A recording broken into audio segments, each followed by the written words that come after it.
నమస్తే తిరిగి వార్తలకు స్వాగతం. స్వయం సహాయక సంఘాల సభ్యులకు ప్రభుత్వం అందిస్తున్న ఆర్థిక సహాయంతో స్వయం ఉపాధి యూనిట్లు స్థాపించి ఆర్థికంగా బలోపేతం కావాలని జిల్లా కలెక్టర్ చంద్రవాడ నాగరాణి అన్నారు. శనివారం కలెక్టర్ క్యాంప్ కార్యాలయం నుండి జిల్లా collector Chandravada Nagarani entrepreneur action plan అమలుపై మెప్మా అధికారులతో గూగుల్ మీట్ ద్వారా సమీక్షించారు.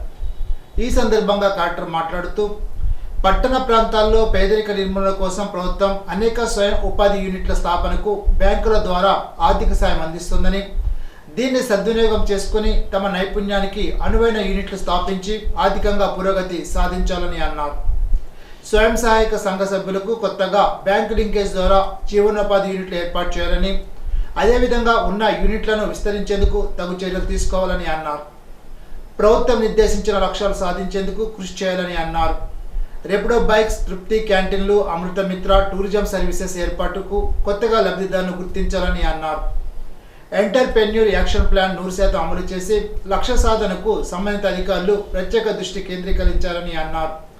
ఈ గూగుల్ మీట్లో MEPMA project director Priyamvada, AO హెబ్జిజా, జీవనోపాధి నిపుణులు సిహెచ్ నానిబాబు, జిల్లాలోని మున్సిపల్ కార్యాలయ, సిటీ మేషన్ మేనేజర్లు, కమ్యూనిటీ ఆర్గనైజర్లు తదితరులు పాల్గొన్నారు. రాష్ట్ర ప్రభుత్వం సూపర్ 6 హామీలు అమలు చేస్తున్న తల్లికి వందనం తొలి అడుగులోనే ఇన్ని షరతులు పెట్టడం అన్యాయమని, అర్హులైన ప్రతి కుటుంబానికి తల్లికి వందనం వర్తింపచేయాలని సిపిఎం రాష్ట్ర కార్యవర్గ సభ్యులు బి బలరాం డిమాండ్ చేశారు. శనివారం భీమవరం పుచ్చలపల్లి సుందరయ్య భవనంలో సిపిఎం జిల్లా కార్యవర్గ సమావేశం జిల్లా కార్యవర్గ సభ్యులు చింతకాయల బాబురావు అధ్యక్షతన నిర్వహించారు. సమావేశంలో ముఖ్య అతిథిగా పాల్గొన్న ఆ పార్టీ రాష్ట్ర కార్యవర్గ సభ్యులు బి బలరాం మాట్లాడుతూ విద్యుత్ స్మార్ట్ మీటర్లను వెంటనే రద్దు చేయాలని డిమాండ్ చేశారు. స్మార్ట్ మీటర్లు మొబైల్ రీఛార్జ్ చేసుకున్నట్లే చేసుకోవాలని, దీనివల్ల ప్రజలు ఎన్నో ఇబ్బందులు ఎదుర్కోవాల్సి వస్తుందని అన్నారు. ఈ మీటర్లు ఖరీదంతా ప్రజలపైనే పడే అవకాశం ఉందని అన్నారు. 15-20 సంవత్సరాల కాలంలో 3 లక్షల కోట్లు ప్రజలపై పడుతుందని అంచనా ఉందని, కాబట్టి ఎన్నికల్లో లోకేష్ చెప్పినట్లు స్మార్ట్ మీటర్లు పగలగొట్టాలనే పిలుపును అమలు చేయాలని అన్నారు. జిల్లా కార్యదర్శి జేఎన్వి గోపాలన్ మాట్లాడుతూ జిల్లాలో అర్హులైన ప్రతి కుటుంబానికి 3 సెంట్లు ఇంటి స్థలం ఇవ్వాలని డిమాండ్ చేశారు. రేషన్ కార్డుల ప్రక్రియ వేగవంతం చేయడంలో అధికారులు విఫలమవుతున్నారని మండిపడ్డారు. ఉపాధి పనులు చూపడంలో అధికారులు నిర్లక్ష్యంగా వ్యవహరిస్తున్నారని, ఉపాధి పనులు కల్పించడంలో జిల్లాధికారుల పర్యవేక్షణ ఉండాలని అన్నారు. కార్యక్రమంలో సిపిఎం జిల్లా కార్యవర్గ సభ్యులు కేతా గోపాలన్, బి వాసుదేవరావు, కరి నాగేశ్వరరావు, పివి ప్రతాప్ తదితరులు పాల్గొన్నారు. ఉపాధి పనుల బకాయిలు జిల్లాలో వారాల తరబడి ఉన్నది. వారు కష్టపడి పనిచేసిన దానికి ఏ రోజు ఆ రోజు డబ్బులు రాకపోతే ఉపాధి కూలీలు చాలా ఇబ్బందులు పడతారు. అంచేత ఉపాధి హామీ బకాయిల్ని తక్షణం విడుదల చేయాలని కోరుతున్నాం. రైతుల ధాన్యం బకాయిలు కూడా తగు మోతాదులో ఉన్నాయి. కౌలు రైతులు ఇబ్బందులు పడుతున్నారు. ఆ ధాన్యం బకాయిలు కూడా విడుదల చేయాలని కోరుతున్నాం. వర్షాకాలం ప్రారంభమైంది. ముంపు సమస్య లేకుండా కాలువల్ని, పంట కాలువల్ని మరమ్మతులు చేయాలి. మురుగునీరు సాఫీగా పోయేలా చేయాలి. ముంపు గురి కాకుండా పంట పొలాలు చూడాలని సిపిఎం పార్టీ తరఫున ప్రభుత్వానికి విజ్ఞప్తి చేస్తాం. కౌలు రైతులకి గుర్తింపు కార్డులు ఇస్తాం, రుణాలు ఇస్తాం అని ప్రభుత్వం హామీ ఇచ్చింది. కానీ ఇంతవరకు కౌలు రైతుల గుర్తింపు ప్రక్రియ కానీ, కార్డులు ఇచ్చే ప్రక్రియ కానీ ప్రారంభించలేదు. యజమాని సంతకంతో నిమిత్తం లేకుండా కౌలు కార్డు ఇచ్చే చట్టాన్ని మార్చి తెస్తామని ఆ రోజున మంత్రి అచ్చెన్నాయుడు గారు అసెంబ్లీలో హామీ ఇచ్చారు. దాన్ని అమలు చేయాలని కోరుతున్నాం.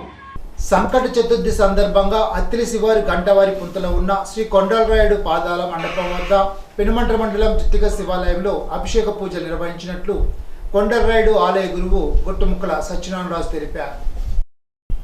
ప్రభుత్వం అందిస్తున్న సంక్షేమంలో భాగంగా పేద, దిగువ, మధ్యతరగతి వర్గాలను ఆదుకునే విధంగా మొదటి ఏడాదిలోనే 500 కోట్ల నిధులను ముఖ్యమంత్రి సహాయ నిధికి కేటాయించినట్లు తణుకు ఎమ్మెల్యే ఆర్మి రాధాకృష్ణ అన్నారు.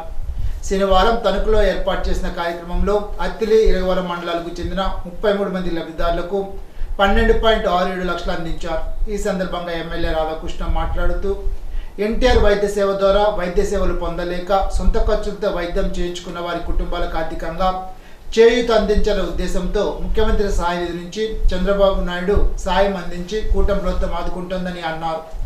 వైద్యం చేయించుకొని ఆర్థిక ఇబ్బందులు పడకుండా అందరికీ అండగా ఉండే విధంగా ప్రభుత్వం చర్యలు తీసుకుంటుందని అన్నారు. ప్రతి కుటుంబానికి పెద్ద కొడుకులా నిలబడతానని చెప్పిన మాటకు చంద్రబాబు నాయుడు రాష్ట్రంలో ఎన్ని ఆర్థిక ఇబ్బందులు ఎదురైనప్పటికీ పేదలను ఆదుకునేందుకు తన వంతు సహకారం అందిస్తున్నారని చెప్పారు. కార్యక్రమంలో కూటమి నాయకులు, కార్యకర్తలు పాల్గొన్నారు.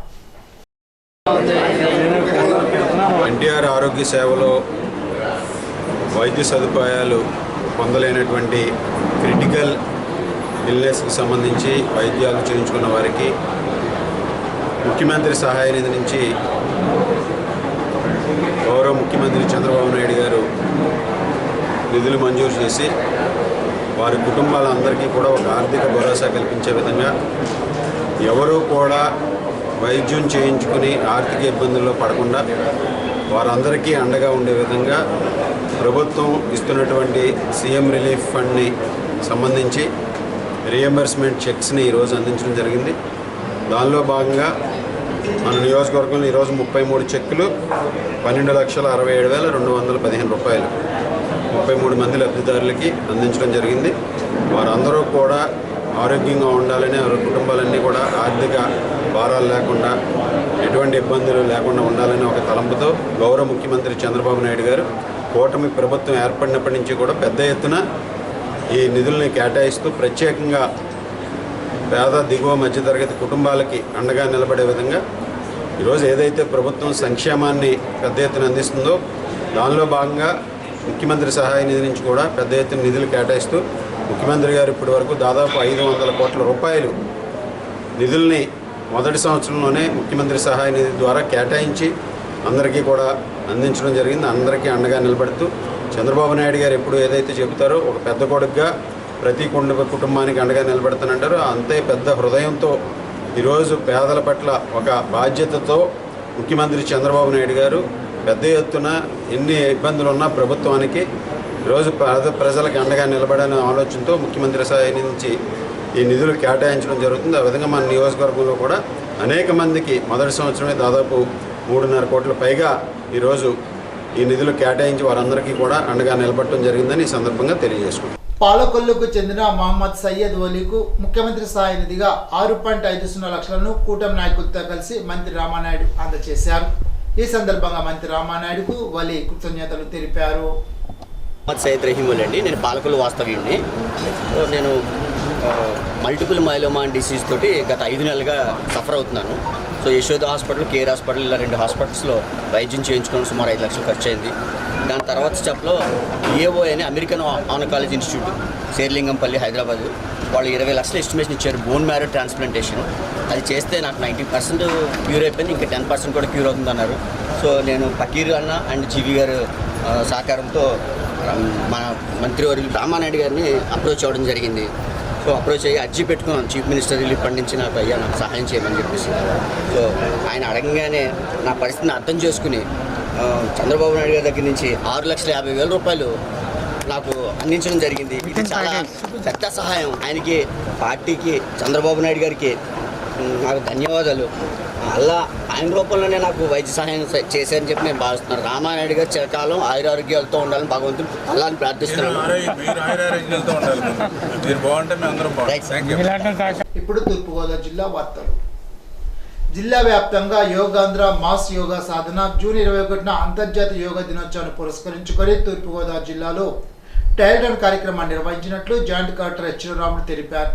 జిల్లా వ్యాప్తంగా 3 మున్సిపల్లు, 300 గ్రామ పంచాయతీలు, ముఖ్య కూడళ్లలో, స్కూళ్లలో, కాలేజీలు, యూనివర్సిటీ, 1645 ప్రాంతాల్లో 1,06,847 మందితో యోగా సాధన కార్యక్రమాన్ని జిల్లా వ్యాప్తంగా యోగా సాధన కోసం 4,889 ప్రాంతాల్లో యోగాంధ్ర కార్యక్రమం జూన్ 21న అంతర్జాతీయ యోగా దినోత్సవాన్ని అత్యంత ఘనంగా నిర్వహించేలాగా చర్యలు తీసుకున్నట్లు తెలిపారు. తూర్పుగోదావరి జిల్లా పరిధిలో పొలాల్లో పండ్ల తోటల పెంపకం చేపట్టే ఆసక్తి ఉన్న సన్న చిన్నకారు రైతులకు చేయూతనివ్వడం కోసం ప్రస్తుత 2025-26 ఆర్థిక సంవత్సరంలో 2,100 ఎకరాల లక్ష్యంగా నిర్ణయించడం జరిగిందని జిల్లా కలెక్టర్ పి ప్రశాంతి ఒక ప్రకటనలో తెలిపారు. మహాత్మా గాంధీ జాతీయ గ్రామీణ ఉపాధి హామీ పథకం ద్వారా పండ్ల తోటల పెంపకం చేపట్టడానికి జిల్లాలో అర్హులైన సన్న చిన్నకారు రైతుల నుండి దరఖాస్తులు ఆహ్వానిస్తున్నామని తెలిపారు. పూర్తి వివరాలు, తగిన సూచనలు, సలహాల కోసం మండల పరిధిలోని హార్టికల్చర్ అధికారిని సంప్రదించాలని సూచించారు.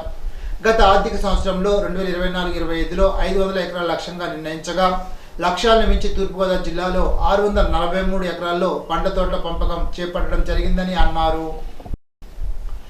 సుందర గోదావరి తీరాన ప్రభాత కిరణాల వెలుగులో పక్షుల కిలకిలరావాలు, మనోహర ప్రకృతి దృశ్యాల మధ్య ఆధ్యాత్మిక శోభ విరాజిల్లే కొవ్వూరు గోష్పాద క్షేత్రం విఐపి ఘాట్లో యోగాంధ్ర రాష్ట్ర స్థాయి కార్యక్రమం శనివారం విజయవంతంగా జిల్లా collector Prashanti, joint collector Chinnaramudu ఆధ్వర్యంలో నిర్వహించారు. ఆర్డీఓ రాణి సుస్మిత కార్యక్రమాన్ని పర్యవేక్షించారు. అత్యంత ఉత్సాహంలో కార్యక్రమంలో పాల్గొన్న ప్రజాప్రతినిధులు, వేద పాఠశాల విద్యార్థులు, వయోవృద్ధులు, మహిళలు, యువత, జిల్లా అధికారులు, వివిధ శాఖల సిబ్బందితో ఆర్ట్ ఆఫ్ లివింగ్ సంస్థకు చెందిన యోగా గురువు సరోజ యోగాసనాలు వేయించారు. బ్రహ్మకుమారి సోదరి రాజయోగ జ్ఞానం చేయించారు. ఈనాటి బంగారు మాట. మనకు లభించే చిన్న అవకాశాలే భవిష్యత్తులో ఉన్నత శిఖరాలను చేరుస్తాయి. Benjamin Franklin.